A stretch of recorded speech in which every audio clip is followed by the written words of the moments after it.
move on to section 3.2. We're going to take a look at the continuous compounding, effective interest rate, and bond pricing. So we take a look at the continuous compounding first. So continuous compounding basically meaning it's compounding continuously.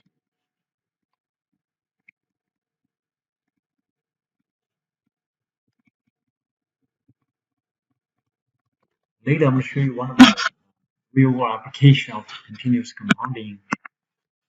Also, the effective interest rate is widely used in financial field, financial industry. Bond pricing is also one of the important financial instruments. We're going to take a look at that in detail. First of all, let's review the compound interest formula, A of t. A of t here is what we call the ending balance, and then equal to principal. P is principal amount. You can also say initial investment.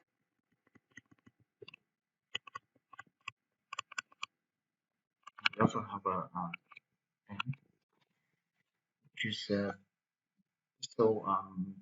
is number of compounding periods, and I is annual interest rate, and T is the time years. So the compound interest formula is principal times total currency 1 plus R over N to the NT power. Now, we try to develop the equation determining continuous compounding. So continuous compounding indicates we have infinitely many compounding periods. Continuous compounding indicates many compounding periods.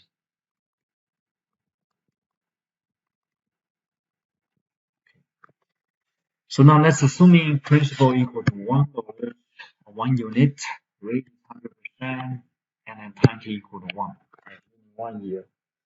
So let's fill in the table first. Okay, here, yearly, compounding yearly, so A equal 1. So one more time, P is 1. Rate is 100%, and time t is 1. So here that should be equal to principal $1, 1 unit, 1 plus 100%, 1 by raised to the n number of compounding period 1 times t times t is 1. Okay. So this is 1 plus 100%, 1 plus 1, that gives us 2. That's right.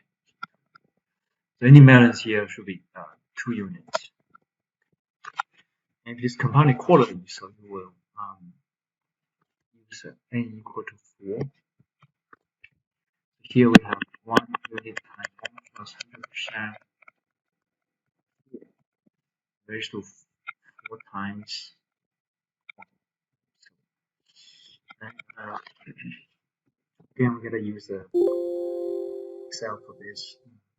Excel to get a number. It should be 1 times parentheses 1 plus 100%, 4 raised to the 4th power. And that becomes $2.44. $2.44. Go back here. As you can see, the more compounding periods we have with approximately 4, so the result is 2.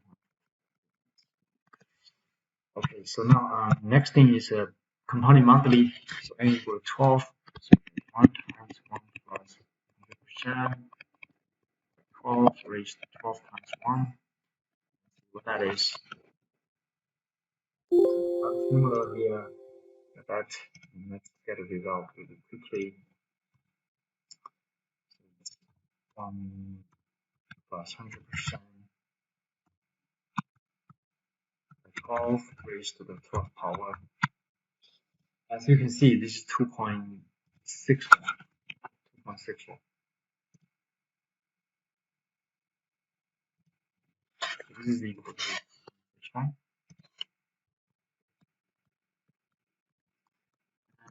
one more time, you see as compounding periods increases, the ending balance increases. This compounded daily, that will be 365. So this is 1 times 1 plus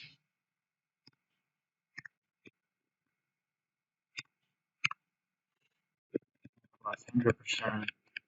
365 to 365 times 1. Let's see what that is. So this is equal to 1 plus 100%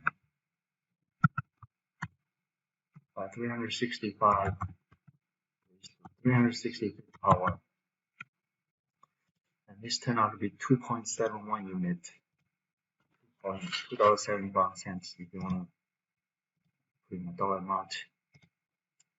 2.71. Again, it proves the trend, right? As the number of compounding periods increases, ending balance increases. The last one is hourly. Compounding hourly, so 365 days. Every day has 24 hours. 365 times 24 gives us 8,760. This is 1 plus 100% by 8,760 raised to 8,760 times 1. Let's see what that is. This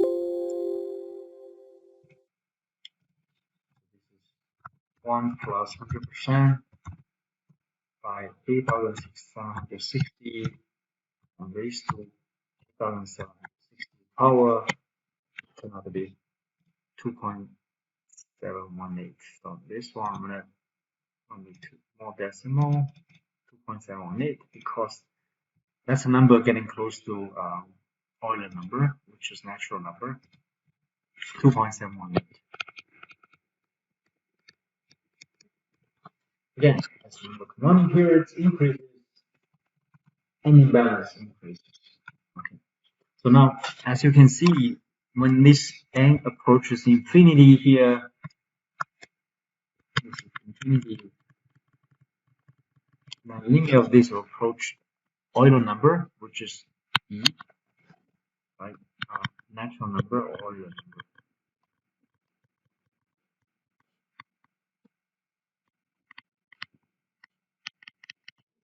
That's approximately equal to 2.718. 281828. Bigger number for n. Same thing. I'm going to show you one more, right? So let's say number of compounding periods, it's 100,000. So 1 plus 100% by 100,000 and raised to 100,000 power. As you can see, this number will get close to the Euler number. As the number of compounding periods increases, then the result will approach Euler number, natural number. And that's how Euler developed this continuous compounding element we call the Euler number. Okay, so now limit when n approaches infinity for this component 1 plus 1 over n is to n power equal to e, which is approximately 2.718. This number e is a constant. It's like pi we learned in high school, referred to as the natural base. Logarithm with base e is also called natural logarithm, ln, right? So we have a logarithm function f of x ln of x. ln comes from this. Now let's take a look at how we come up with the graph of exponential function and then logarithm function with base e. First of all, we're picking some x values, 1, 0, 1, 2, 1, 2, right? And we plug into the exponential function e to the x. So first one is e raised to -1 power, approximately equal to 0.37. Second one, e to the 0, we get 1. E to the 1, we get 2.72 approximately. e to the second, we get 7.39. So, and from there, we'll be able to plot those 5 points, end up with this f of x equal to e to the x. Okay. And now, since ln of x is the inverse function of exponential function, so that it's for the mirror image based on y equal to x, we call this identity function. So the orbital function will look like this. So all these points for the mirror image from here. Mirror image based on y equal to x. Okay. And now we connect those 4 points, we get a natural logarithm function, f of x equal to ln of x, which now means ln of x. And we actually talk about that in chapter 2, but just quick review how the graph look like. Let's look at the continuous compounding formula. Okay. So A ending balance equal to principal times e to the RT. Right? A is the value of the continuous compounding, meaning ending balance. And I'll say that. E is the principal value. I is annual interest rate, and T is time. All right. So as I mentioned earlier, I want to show you a real-world example on this. Okay. So let me just open the browser.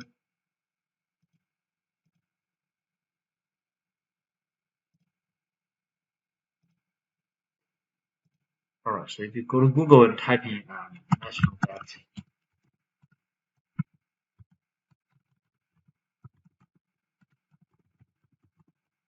real time, and you're gonna see the national debt, U.S. national debt clock. You look at that. Let's wait for a second. As you can see, this is U.S. national debt, and it's compounded continuously. So this is one of the important application of the continuous compounding formula.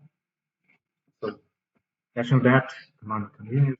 As you can see, this number go up every second because it's compounded continuously. And if you're interested in this topic, you can dig deeper into this and see. All countries have national debt. They all behave in a similar way. So example number 1, $1,000 is deposited into account yielding 5% continuously. How much will be in account in 10 years? So right here we have the formula. Formula. $1,000 here is the initial value, $1,000. The rate is 5%, and time t equal to 10. So this formula that 4 variables, we know 3 out of 4 variables, then we'll be able to solve for the unknown. So the unknown here is ending balance, principal times e to the RT. Okay. Principal is $1,000 times e r, that's 5%. Now one more time, we use a calculator Excel to quickly the result. So just put into the Excel. So 1,000 times EXP, parentheses, 5% times 10 years. Okay, and that should give us a result. Let's see what it is. Okay, so result is $1,640 and then 72 cents. Okay. 1648.72. So the ending balance is $1,648. So this is the ending balance after 10 years. Based on the current condition, compounding continues. Then continuous compounding is the best compounding methods in the marketplace. Now example 2, how much should we deposit in the account yielding 4.38% compounding continuously, so that we will have $100,000 in 10 years and 10 months. Now again, we're using the same formula, but we are given some information here. First of all, this interest rate is 4.38%. Turning through a decimal is 4.375%. We know the time t is 10 years, 10 months. And again, time t must be years, so it's 10 and then 10 over 12. Simplify is 10 and 6. Now we're going to turn into a improper fraction. 10 times 6 gives us 60, adding 5, 65 over 6 years. And then we also know the ending 100,000 years ending balance, A equals 100,000. So we want to know the principal amount. How much do we need to invest as a principal right now? So we look for P. Write formula A equals P times E star T. Now replace A with 100,000. Looking for P times E. The rate is 4.375% times time t, that's 65 over 6. Okay. And now we want to solve for P, so we have to divide both sides of the equation by E, 4.375% and 65 over 6. Both sides of the equation.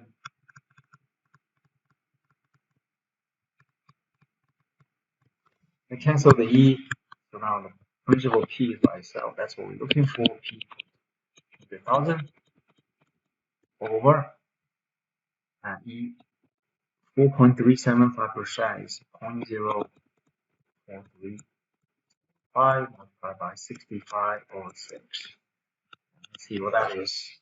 Again, Excel is needed. Let me show you how to get that. So that's 100,000 by XE. If you want to put in 4.375%, no problem. And multiply by 65 over 6. And that should give us a result, right?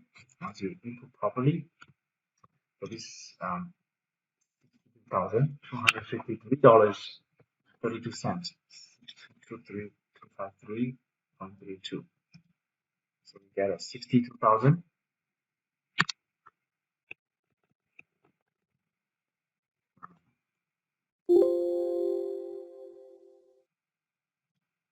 $253.30. $253.32.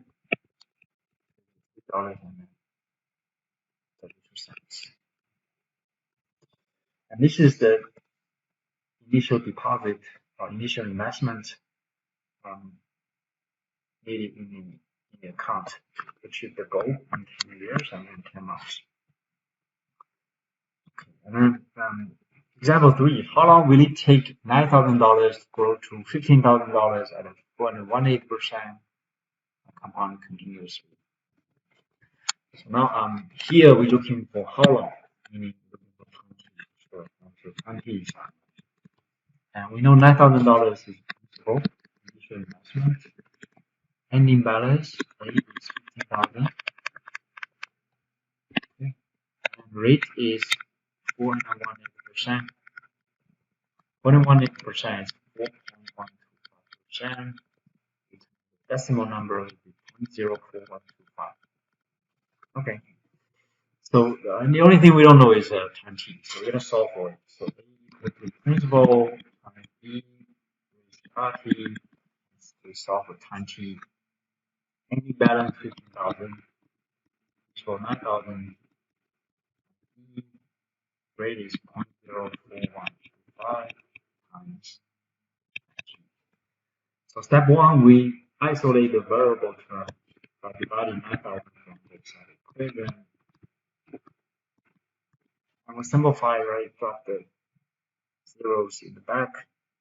15 and I both will be reduced by 3, so end up with 5 over 3 equal to E. Divided by 4, 2, 5. Let's reverse the order here. Got E 0.04125 T 5 over 3. Now in order to get T by itself, we need to take ln from both sides of the equation.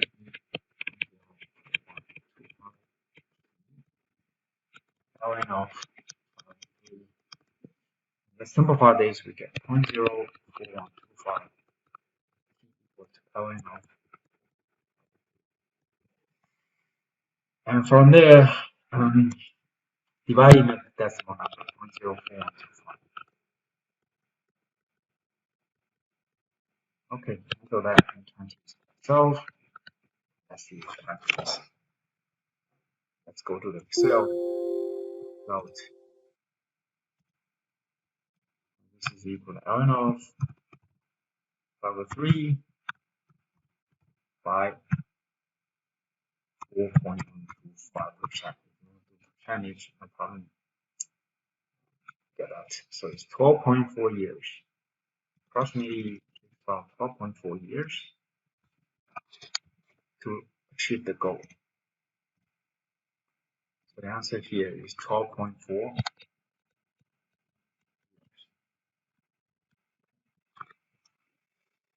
All right, that's example 3. Example 4. At what interest rate compounding continuously $7,500 go to $12,000 in 7 years and 7 months?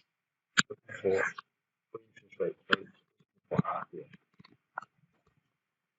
We know the initial balance, initial deposit is $7,500, and then the ending balance is $12,000, and time T is 7 years and 7 months, 7 and 7. Again, we treat an improper fraction. 7 times 12 is 84, and 7 is 91 over. Then let's apply the formula and balance the principal to the RT. Throwing A $12,000, T is 7,500. R times 91 over 12. And first step was dividing 7,500. Cancel that. And we drop a couple zeros on the left. 120 by 75.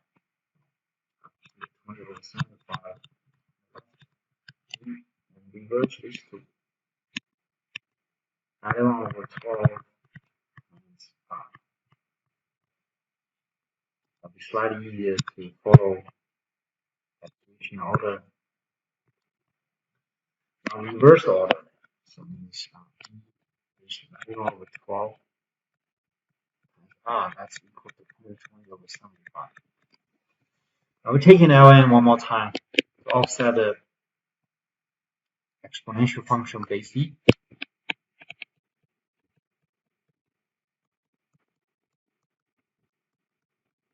Okay, ln and e, they offset each other. Ln of e to the x becomes x because natural exponential function, natural logarithm function, the inverse function, so they offset each other with another x. So similarly here, like 12 times r equal ln of 120 over 75. Now we need to get rid of the fraction in front of the r, so multiply by reciprocal 12 over 91. 12 over 91. Okay. So this whole thing is cancelled by itself. Is approximately equal to ln of 120 over 75 times 12 over 91. Let's see what that is.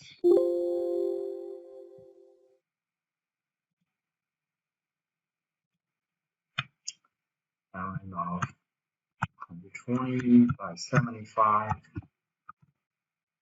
and multiply by 12 over 91. Okay.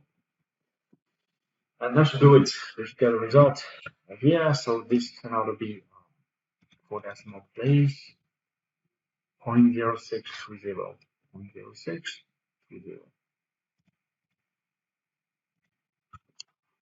0.0620. So if you turn in percentage, it will be 6.20%. Okay, so that's a interest rate we're looking for. Now, next topic is about effective interest rate, or APR. Effective interest rate is also called APR. For credit card, unlike financial instrument, they use APR, effective interest rate. They also have another term called nominal interest rate. And nominal interest rate is basically interest rate at the face value. So nominal interest rate is interest rate quoted based on the means compounding yearly.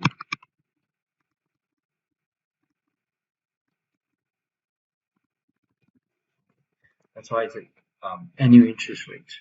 Also another word for the nominal interest rate is annual interest rate. And an effective interest rate is the actual interest earned or paid in a given year, taking into the consideration of the compounding period.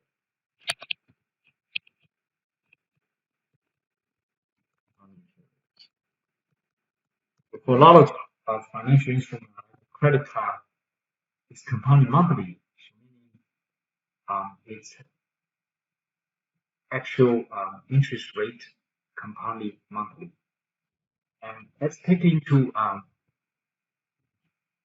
consideration of this example, 18% compounding monthly, 18%, that's what we call face value. So this is a nominal interest rate. So 18% is a nominal interest rate.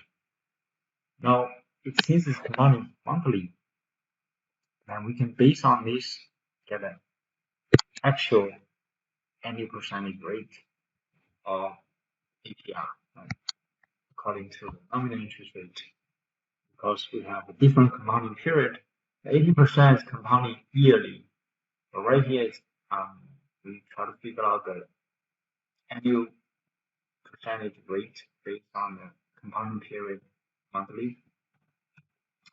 So what this really means is interest rate per month is, if you look at that, it's 18% by 12, which is 1.5%. Number of interest period per year is equal to 12. Now bank will charge 1.5% interest each month on your unpaid balance. If you borrow money, you will earn 1.5% interest each month on your remaining balance if you deposit money.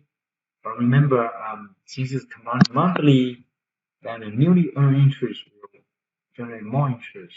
So that's why this compounding period matters. Now, in order to get the effective interest rate, or APR, based on this 18% nominal interest rate, we need to use this formula for effective annual interest rate. It's the APR. Okay. I'm using I with the lowercase e represent the effective annual interest rate, which is equal to open parenthesis 1 plus annual interest rate R, which is nominal interest rate per year over number of compounding periods per year raised to n power minus 1. So effective interest rate I with the subscript E is the same thing as APR. So you want to write APR formula will be exactly the same, because these two transactions power n to n power minus 1. Here R represents the nominal rate. Now, suppose you invest $1 1 year at 18% compounding monthly, how much interest would you earn? So you can do this. So APR, we can just directly solve the APR. So it's going to be 1 plus R of n to n power minus 1. So this is going to be 1 plus 18% over 12. Number compounding period is 12 by 18% nominal rate 18%. Yeah, so there's 12 power minus 1. And let's see what that is. Put into the Excel.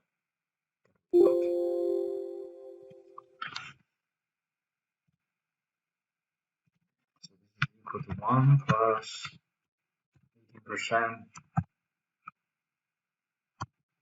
12 raised to 4 power minus 1.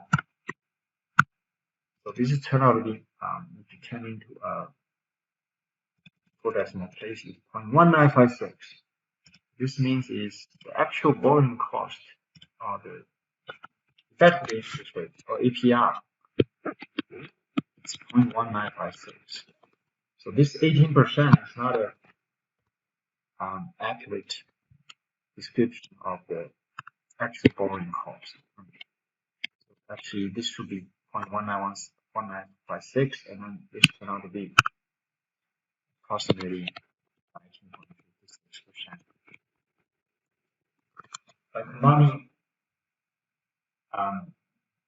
monthly, the effective interest rate is 19.56%. So 19.56% compounded monthly.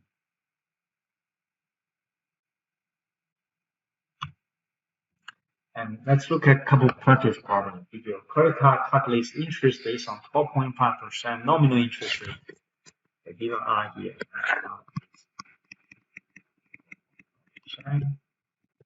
What is your monthly interest rate and an annual effective interest rate respectively? So monthly interest rate are equal to R over N, 12.5% over 12. And that's approximately, run it to, let me see, that is approximately here. We get 12.5% at 12. It's going to be 1.04%. Run it for decimal place.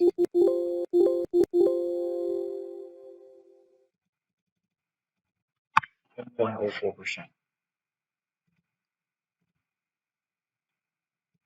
Approximately. And this is monthly interest.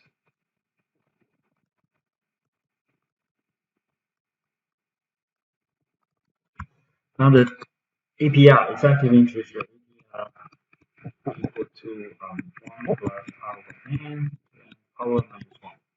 Now it should be 1 plus 12.5% by 12 is per power minus 1. Let's see what that is. What kind of print the Excel good result.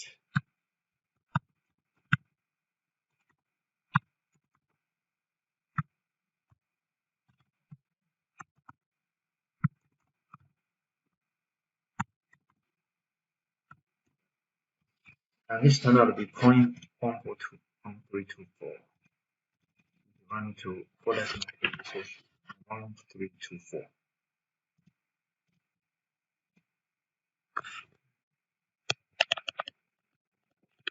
And this is about 13.24%. So this is actual APR, or the effective interest rate. And more practice. Determine the effective interest rate on account paying 4.75% compounded weekly. For A here, R is 4.78%. Compounding period is equal to 52 weeks in a year. So we solve for the APR. So APR here equal to plus R over N in power minus 1. This is 1 plus 4.78% by 52 raised to 52nd power minus 1. Let's see what that is. And again, the effective interest rate is always higher than the nominal interest rate because of a compounding effect. Right here should be this 1 plus 4.78%. 4.78%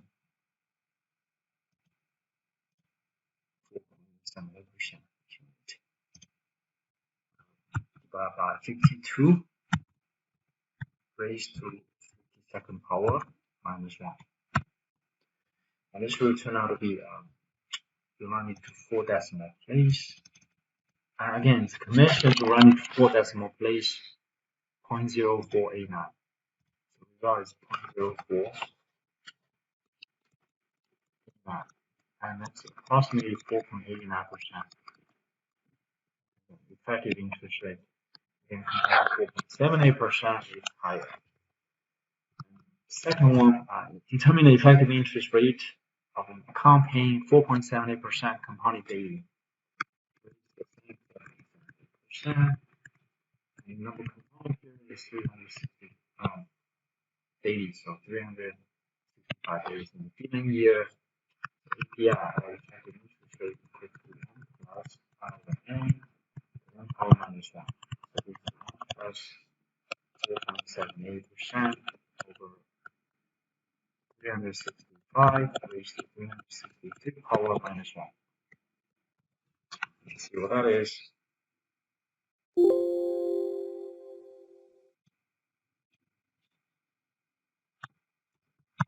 1 plus 4.78% over 365 raised to 360 power point slightly higher. 0.0490. So the more compounding period does give us a higher interest rate.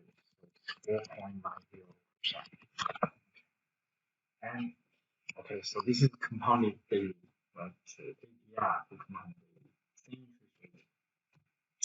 And this table summarizes, the relationship between the nominal interest rate and then effective interest rate, APR. As you can see, when the compounding period increases, then the rate increases, right? Look at each one of these, follow the same pattern. All right. Different rate, when the compounding period increases, then the APR becomes higher, the rate becomes higher. That's how this thing goes. Okay, and then I think I'll stop here. We'll finish the other half another lecture video.